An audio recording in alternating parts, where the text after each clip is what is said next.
현 정부와 야당에 대한 성명서. 대한민국은 미세먼지로 인해 여전히 숨조차 쉬지 못하는 곳이 된 상태이다.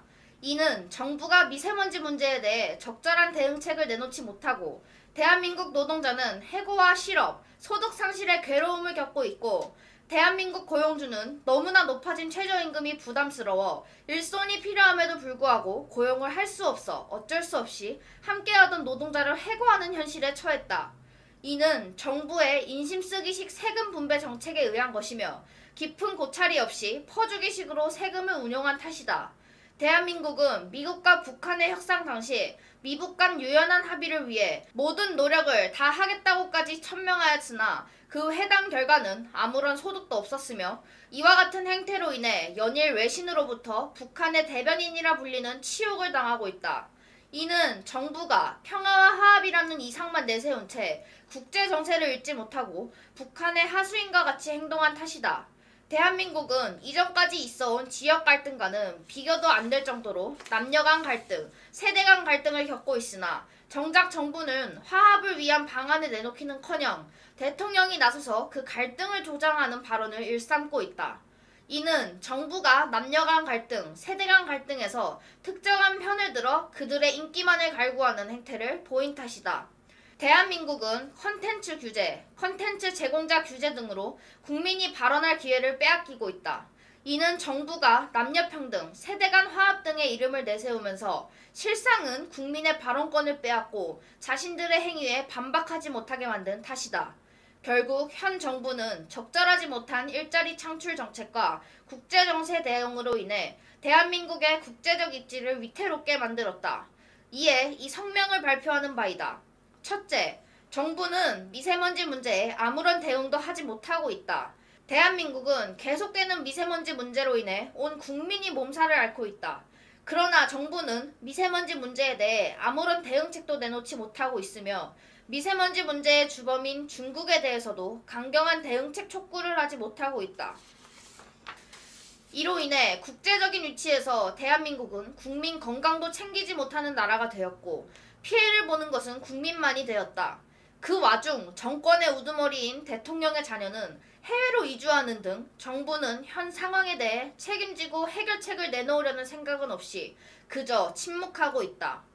둘째, 정부는 실물돈 퍼주기식 복지 정책을 펴고 실제로 도움이 되는 경제 정책을 펴지 못하고 있다. 이는 깊은 고찰 없이 그저 국민들의 인기를 끌 것만 바라고 행하는 것이며 장기적으로 시행될 수 없는 정책이다. 정부는 54조를 복지 정책에 쏟아부었고 이는 국민 한 사람당 100만 원에 해당하는 금액이지만 그에 비해 국민 한 사람이 부담하게 된 세금은 더욱더 과중하며 현 정부의 정책으로 인해 사학연금, 노인보장연금은 수익률 마이너스를 기록했고 2020년에 고갈될 것이 예상된다. 그럼에도 현 정부는 향후 이 정책으로 인한 파장을 생각지 않고 그저 멍청한 이상주의자의 행위만을 보여주고 있다. 이로 인해 대한민국 성장세는 7년 만에 마이너스를 기록했고 국가 경제는 위기에 처했다. 그럼에도 정부는 인기몰이에 급급한 정책만 내놓고 있으며